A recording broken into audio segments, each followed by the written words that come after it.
But So we assumed that back then that they didn't have, you know, exactly what's probably going on now. Well, not probably, but what is going on here, like geoengineering and such. And I hear about exactly. sand coming out of the sky and things like that.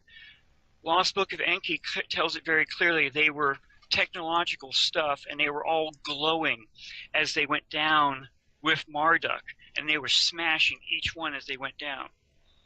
That probably was the power system, and they were making other people pay for doing what they did to Marduk, because Marduk was sealed up inside the Great Pyramid. So there's another theory. It's actually in writing.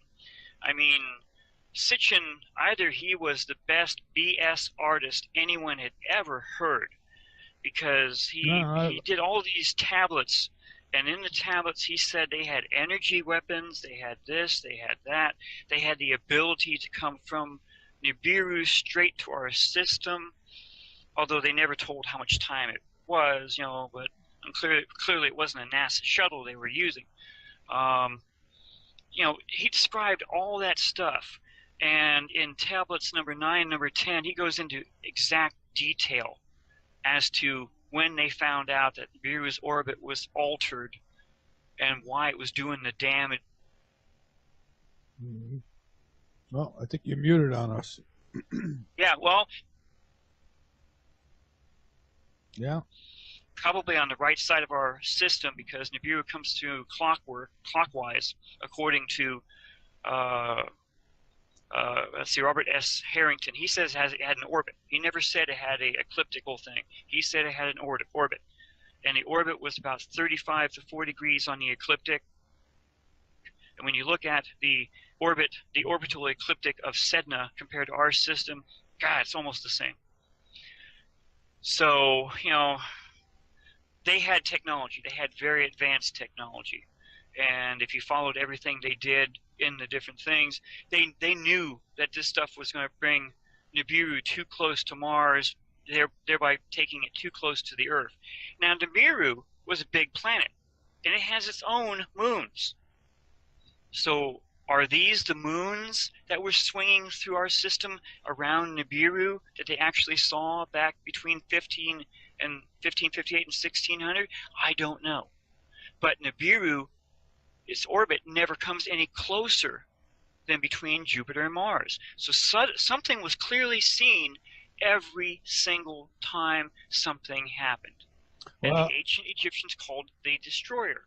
I'll tell you what I want to do. My plan is I want to seriously confuse future people, and so I'm looking to bury some artifacts of some sort. You know, maybe some wild stories. I want to bury this stuff really good, and hopefully, you know, maybe a couple 100,000 years from now they find it, and who knows? I might be on everybody's Well, wall. yeah, I don't know what your other two guests think about this stuff. You know, what I'm saying here. You know, I can only tell what I've researched.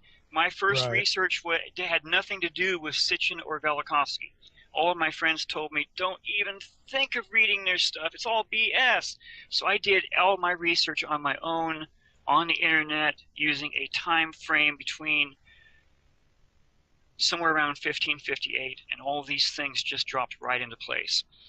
And then you hear about Eisenhower meeting with 2 alien races and 3 alien races back in '54. And then you hear about Eisenhower meeting with the Anunnaki directly when he went to Holloman Air Force Base in 1955.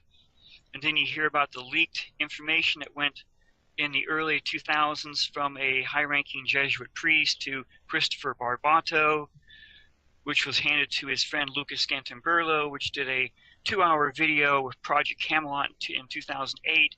And he has a transcript of both tapes. You can sit there and just read it right down. Yes, they knew about Nibiru. Yes, they knew about the brown dwarf star. Yes, they knew about the Anunnaki. They actually met with the Anunnaki. And then you got our former Pope blasting away on German radio, saying that the Jesuits are evil and they have an alien agenda, and that the new Pope is going to possibly be the first person to initiate first contact, because he wants the Vatican to be superior amongst all the other religions. And it's like, okay. You know, and then here in California, several months ago, we had the tarantulas have their mating season. And its mating season was 2 months in advance than it had ever been done before. They couldn't figure out why the tarantulas were going to go mate, and it was actually exactly 2 months in advance. And then recently, our weather guys out here are saying all the stuff coming across the Pacific is also, again, 2 months in advance. So I'm saying, whoa, hold on here a second. What's changing our seasons all of a sudden, if there is a change? Well, now that can be associated. I don't want to be, you know, I'm not trying to play devil's advocate, but sure. I mean, that some of that could be associated with the weather modification that they've done here. That, I mean, they might have knocked it out of whack. We got psychos in charge, but I mean, exactly, that could exactly. But the ETs have also intervened this time. They didn't do that last time between 1558 and 1600. How do I know that? NASA again. NASA's satellites have been picking up these massive space probes that are orbiting our sun. These things have been orbiting our sun for over 7 years. Now, when you put that into the fact that we have an electrical solar system that's at one level, a level of charge, and if you take the idea of a brown dwarf which has its own system orbiting around our system, so now it's gotten too close to our sun, so our sun now is interacting between it and the brown dwarf, Nemesis, and it's also interacting between the planet Nibiru, which is coming through our system. So they're dancing. So you have a large, there's a large interaction there that's causing the highest recorded volcanic activity in human history. Can I toss something in here as well? Absolutely. Yeah, go ahead. Okay. Just recently, I ran across information actually that the Inuit in Alaska have noticed that the time that the sun is in the sky is different than it ever has been. Yeah. The sun is setting in a different location than what it should be, and that it's rising in the spot that it should be, but it's setting in a different spot than it should be. And each year it kind of is at a different degree than what it should. Yeah. If it was the precession of the equinox, for instance, the sun would rise in a different area. But what they're noticing is that it's rising in the same area, but setting far off in the distance of what it should be. I've been reading about that too. I've been following them. Yeah, I read there was a woman who said, an old woman who said that, you know, the sun would always set right behind her barn or something like that, and it don't no more. And so, you know, I didn't know how much to put into that, but I guess it's something that could certainly be researched. Right. I mean, if you think about the precession of the equinox, it's going to happen that way, that the sun is going to set in a different spot each day. You know, granted it's by one thousandth of a degree each day, but that it should also rise in that one thousandth of a degree as well. And what they're noticing is that it's actually quickly changing, like radically quickly changing, and that it's still rising in the same area. That shows that something is going on that's different than this precession idea. And the Inuit, they know, going back out God knows how long, where it sets, where it rises all around the year. So right. if it's changed, they know it. I know what they've also I'm sorry, go ahead. No, I was just going to say they've also noticed that the way that the wind blows across the snow shifts it as well. Like normally the snow would be going from north to south, and what they're noticing now is that it's east to west. So it's changing the way that the snow drifts are laying across the ground.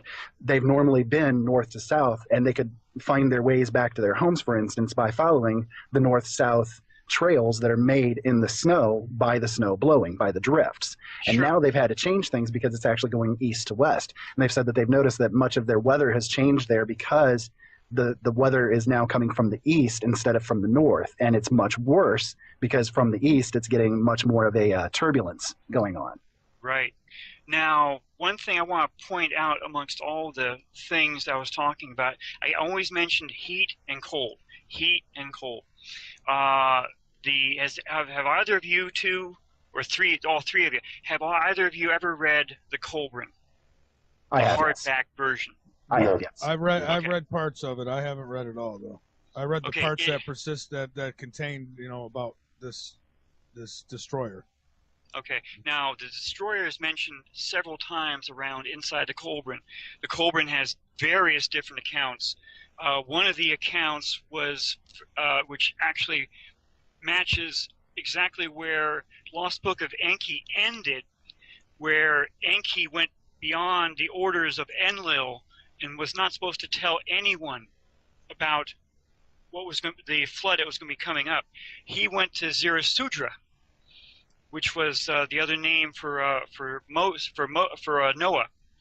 And the account that's in the Kolbrin talks about this one person having a dream, which he thought he heard through the reeds of his house, telling him to build an ark, and gave him exact dimensions.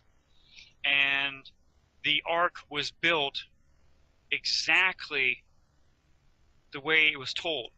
And he describes exactly how it was actually 3 decks. It was all in a flat, long, same cubits as mentioned in the Bible. And it was 3 decks. The decks were split in right down the center, so it had 6 decks. And on each deck there was a water cistern that was lined inside and out with tar. There were the cisterns. Now, anyone that's ever tried to drink water from cisterns full of tar, you know you can't do it. So just like in the Book of Enki, they were ballast tanks. He also mentions exactly who went on the ark. And there must have been close to 100 people that were on board that ark, according to the account put in the Kolbrin. And they said that at the point when they knew it was going to happen, they saw the destroyer show up in the skies. Everything shifted. Stars shifted, moon, sun shifted, and then came the wave. Now, if you follow the Lost Book of Enki, the ark actually submerged. So it was below the water, so it wasn't being battered by riding on top. But at some point, the ark had to surface. Then they said they actually went through an immense time of heat and immense time of cold, which was being felt even inside the ark.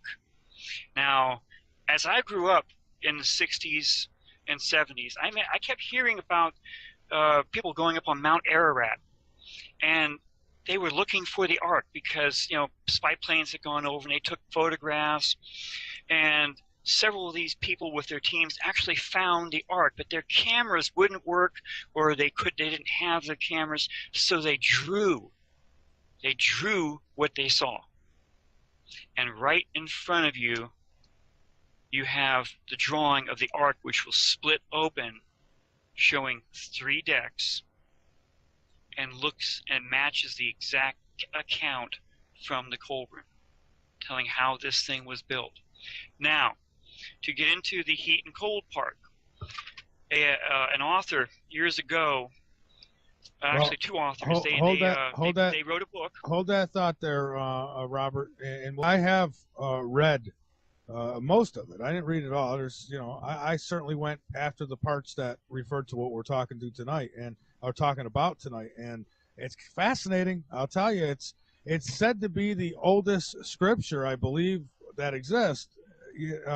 But then nobody can prove exactly where it came from. So, but it is old. So, just fascinating stuff, Robert. Go ahead. You could pick up where you left off. Sorry about that. No problem at all. The problem that's been put down through all of the ancient accounts is that they have a time of intense cold, hot, intense cold. Now, this one book is called Cataclysm, Compelling Evidence of a Cosmic Catastrophe in 9500 BC. Something happened. Something. I'm sorry. Go ahead. Oh no, no one's talking. I think you're hearing feedback. Okay. Now, by other things I've read, including Velikovsky. Velikovsky also mentions it. So you've got several different people looking at this from different points of view at different times, and they're all saying this is what happened. These 2 gentlemen, they also say that the ice ripped off of Antarctica, creating a massive wave from Antarctica all the way up around the planet, up to the Arctic, rebounding all the way back down, rebounding all the way back up, just like in the book Lost Book of Enki, tablets number 9 and number 10. So either Lost Book of Enki was completely BS and he completely followed all these ancient things and no one caught him doing it, or these two guys here are lying with their book, saying that they found what they called tills. This was the junk that was floating around in the world's oceans that was caught between ancient monuments that still stood, was piled into the back of huge caves that were well above sea level back then. These tills clearly showed, like someone put in a blender, animals, their bones, all the ancient plant life from all over the planet, and the stuff that was found in certain points around where they dug it out of. They couldn't live there. So it was from somewhere else. How did it get up there? They say it was the massive Noah's flood, or this type of flood. No, I don't mention Noah's flood. They say it was this massive thing coming too close to the Earth, causing the Earth to stop. Now, where would all the water come if the Earth stopped rotating? Well, as anyone knows in standard high school or junior high geography and stuff, the Earth is spinning, and because of its spin, most of the world's oceans are puffed out at the equator. Okay, and they stay there because, like a top that's spinning, they're all out there balancing out the planet. Right. So if you suddenly get the Earth to suddenly start to slow down because of something outside of the Earth acting on the Earth, all that water is going to start evening out around the entire planet. So now the water gets far super deeper and deeper and deeper, and it's completely covering almost everything, just like in the movie 2012. Where the waters now are almost at the top of Mount Everest. You know, oh yeah, that makes total sense. That yeah, absolutely. And then as the rotation started back up, because as this thing went around it a certain way, it caused the rotation to go the other direction.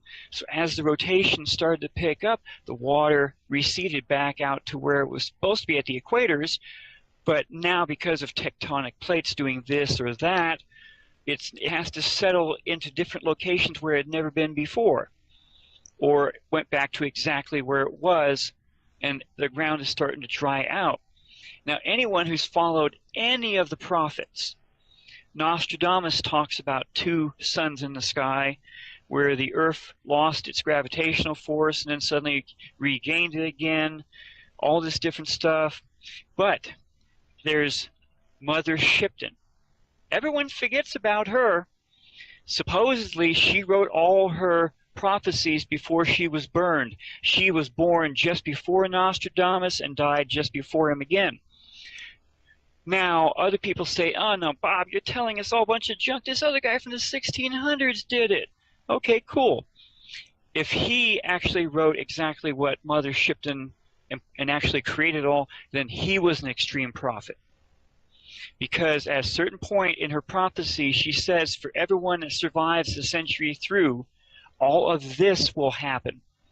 And anyone who has researched a geological pole shift or pole shift would understand exactly what she's saying.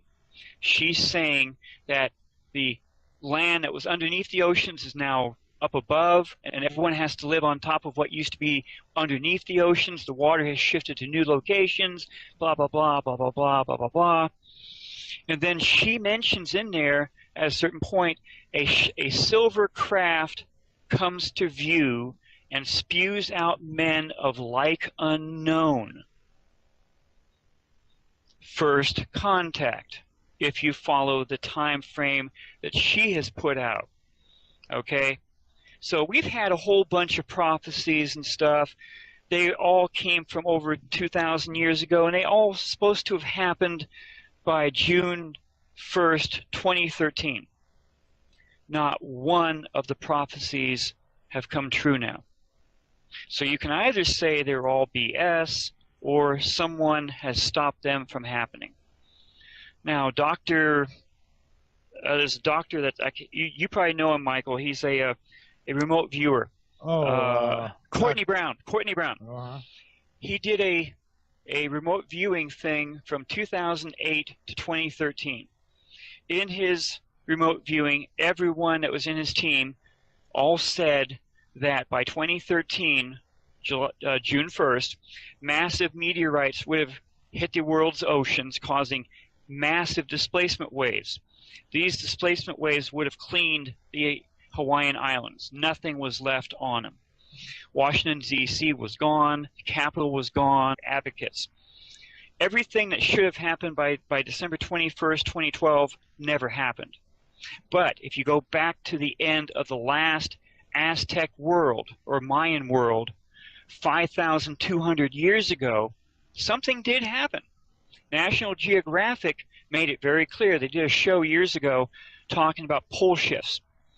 And the first guy, don't believe pole shifts. We went up to Svalbard, Norway, which plays a good part in what I'm about ready to say here. Oh, okay. And it was thousands and thousands of years ago, and it had to have happened very, very, very slowly. And then the scientist that was at the end of the show said, no, no, no. Down here in the Andes, down here in central area down there, they found a glacier that was retreating, and under its bed they found rooted plants. And these rooted plants were the type that grew during a nice sunny season. And these plants were dated back by the carbon dating back to almost exactly 5,200 years ago, right almost to the exact end of the last Mayan Aztec world. Okay, so something did happen back then. Something happened causing a glacier to suddenly start forming on top of nice summer-type plants. So we have that happening right now with this polar vortex thing. If you look at the way that the polar vortex looks right now here in America, it forms the almost exact shape of the previous glacier that was here during the last mini ice age, for instance. And I've been following that. Oh, geez, that thing is swinging through Washington and Oregon, going all the way down to Texas, and it's just something else. Well, okay, cool. That's another point. You see, I used a one of those type pins you push into a map. I've been following all these hints and glitches and everything with those, and they clearly show that something either was stopped or has been slowed way down because of these massive things that are all around our sun. See, the NASA scientists and all the other scientists all predicted that we would have one massive solar storm after the other, starting in 2012. Because this solar season was supposed to have been a massive solar season. Where are all the storms? They're not there. They're all shaking their heads because they don't know what is causing it, supposedly. And that's what leads me to believe that these massive solar probes that have been recorded around our sun for over 7 years, and I've got the images to prove it, just like the massive ships that come into our system on a daily basis. See, what I don't get though is what's the purpose of ET stopping something like Nibiru from happening to us or something along that, but then at the same time allowing something like Fukushima to happen. And that's where I get stuck with that. Our sun controls, believe it or not, our earthquakes, tectonic movements, controls the volcanic activity on our planet. It controls a lot more than no one wants to tell us it does. And that's why in my opinion, and these things are massive, as I sent you some of the images last time I was on your show, so you can actually look at these things. These things are close to our sun. They look like they have shields around them, and they're massive. They're controlling our sun's output. It's the interaction between all of the things I said are coming through, and they're trying to make it not as bad as it did during the last visit, because back then a lot of the civilizations were just washed away. The Aztecs and the Mayans, they had to run to the top of their mountains to not be washed away by the sudden rise of ocean water. But if the sun don't kill you, then the chemtrails and the pollution in our oceans The chemtrails are a different thing, and I thought I went over that last, probably I didn't. Well, no, the chemtrails started way back when. I have a lab report. I never sent it to you. Lab report from 2006-2007. This lab report worked with samples that were taken from Italy and from Texas. And I have the lab report, and it's very clear, multiple pages, and their hypothesis on this was that the stuff they were picking up was all created. Oh, yeah. It was not natural.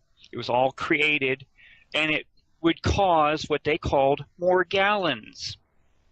It causes a lot more than that. More gallons. It's killing plant life. It's nanobots, we're learning, are in some of these chemtrails. And that, Okay. yeah. Now go back to the late 70s. The Georgia Guidestones were made by someone from a Rosicrucian type thing. What's on the Georgia Guidestones?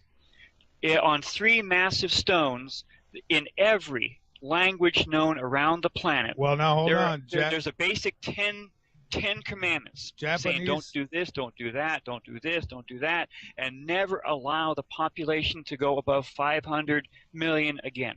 Well, I'll tell you something. Last time I had mentioned the Japanese language, and you weren't sure if that was on there or not, and I had double-checked it, and the Japanese language is not on the Georgia Guidestone. So that leads me to wonder if they knew that this Fukushima thing maybe was going to wipe them out.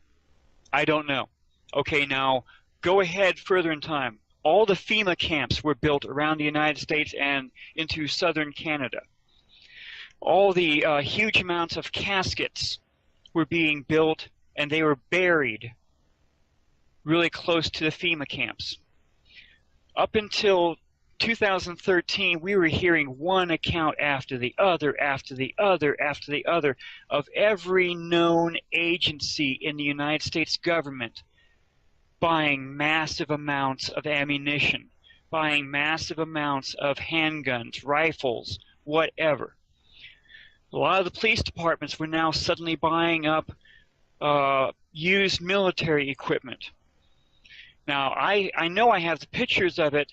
There were several trainloads of automobile cars. You know, those huge things that are 3 levels. Certain parts of the South were converting those into prison cars, and they had the pictures of them. Okay, from about 2012 and maybe a couple of years before that, I was hearing one story after the other, where people had nightmares. One of my friends living up in Washington, he told me of his girlfriend's massive nightmare she had. She said the entire West Coast was hit by a massive tsunami, and somehow only a few people survived, and they were struggling to survive. Then the helicopters came down, and the helicopters were picking up all the survivors. In her terms, they were taking them to prison camps. Now, this was the time before Barack Obama. She said there was a black American president. We didn't have a black American president at that time. And she had no way of knowing a black American president would be elected. She said that it was called the hiding times because everyone was hiding from the helicopters, all the survivors that had not been picked up by these things and put into prisoner camps, and they were being forced to work. Now, a friend of mine, a friend of my wife's, he was another remote viewer. He wasn't connected with Dr. I forget his name right now. Again, he said that all the chemtrails would be affecting all the survivors, and that a certain HARP frequency would activate what's in their bodies and would do certain things to them, and he wouldn't tell me what. Oh, you know, it's like so you got the stuff in the bodies, you got the HARP stuff. If these guys are telling me and my wife the truth, the survivors are going to be made to either work or die. The elites, they're all being put down in the dumbs, the deep underground military bases, which actually started up in Norway, which brings Norway into this story here. Norway, Project Camelot was started by this one engineer, a high engineer on the dumbs there in Norway. So I didn't mean to cut you off there, Michael. Oh, no. I'm trying to keep everything in my mind. I just got to let you know that I'm looking at the time, too. I'm trying to make it fast.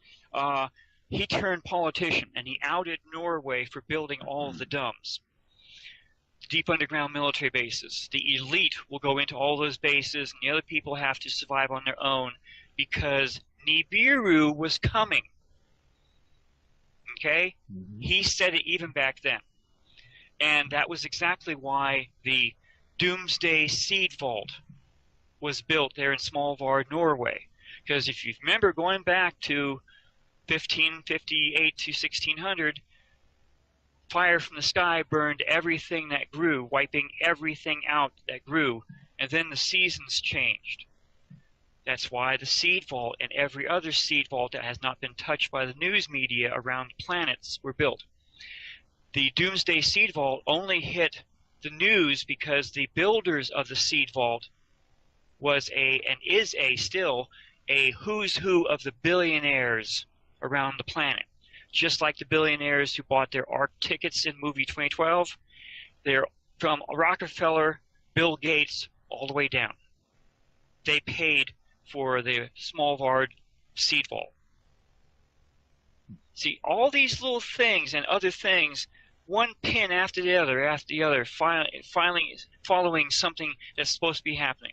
All the ammunition that was bought by all the the agencies, clearly on the internet, clearly on the news, clearly in multiple articles about it, they knew something was supposed to have happened by 2013.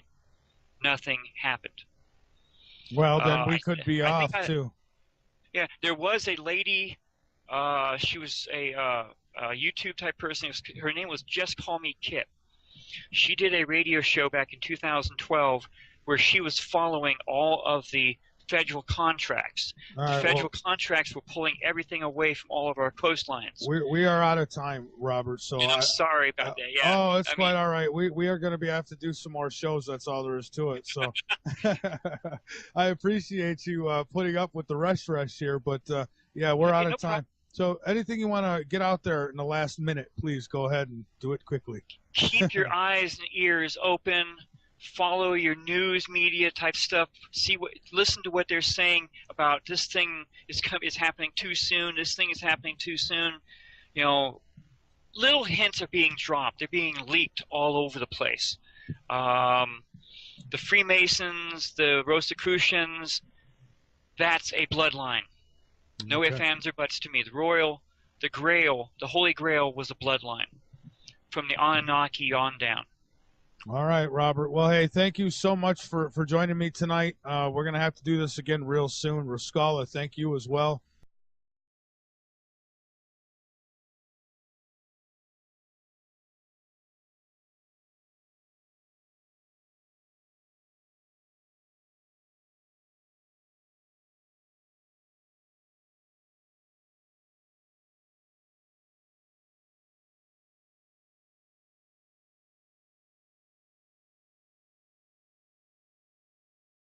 And we assume that back then that they didn't have, exactly what's probably going on now. Well, not probably, but what is going on here, like geoengineering and such. And I hear about sand coming out of the sky and things like that.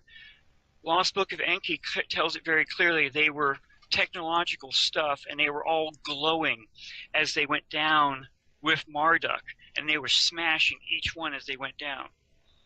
That probably was the power system, and they were making other people pay for doing what they did to Marduk, because Marduk was sealed up inside the Great Pyramid. So there's another theory. It's actually in writing. I mean, Sitchin, either he was the best BS artist anyone had ever heard, because he did all these tablets. And in the tablets, he said they had energy weapons, they had this, they had that. They had the ability to come from Nibiru straight to our system, although they never told how much time it was, but clearly it wasn't a NASA shuttle they were using. He described all that stuff. And in tablets number 9, number 10, he goes into exact detail as to when they found out that Nibiru's orbit was altered and why it was doing the damage. Well, I think you muted on us. Yeah, well, Yeah. Probably on the right side of our system, because Nibiru comes through clockwise, according to let's see, Robert S. Harrington. He says it had an orbit. He never said it had a ecliptical thing. He said it had an orbit, and the orbit was about 35 to 40 degrees on the ecliptic. And when you look at the orbital ecliptic of Sedna compared to our system, God, it's almost the same. So, they had technology. They had very advanced technology. And if you followed everything they did in the different things, they knew that this stuff was going to bring Nibiru too close to Mars, thereby taking it too close to the Earth. Now, Nibiru was a big planet, and it has its own moons. So are these the moons that were swinging through our system around Nibiru that they actually saw back between 1558 and 1600? I don't know. But Nibiru, its orbit never comes any closer than between Jupiter and Mars. So something was clearly seen every single time something happened. And the ancient Egyptians called it the destroyer.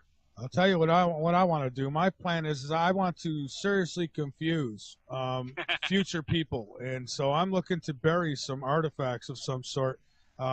Maybe some wild stories. I want to bury this stuff really good, and hopefully, maybe a couple 100,000 years from now they find it, and who knows? I might be on everybody's wall. Yeah, I don't know what your other two guests think about this stuff. What I'm saying here. I can only tell what I've researched. My first research had nothing to do with Sitchin or Velikovsky. All of my friends told me, don't even think of reading their stuff. It's all BS. So I did all my research on my own, on the internet, using a time frame between somewhere around 1558, and all of these things just dropped right into place.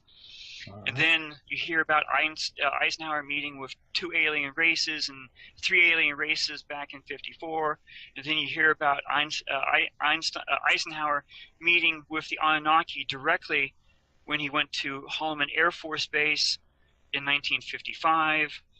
And then you hear about the leaked information that went in the early 2000s from a high-ranking Jesuit priest to Christopher Barbato, which was handed to his friend Lucas Scantamburlo, which did a 2-hour video with Project Camelot in 2008.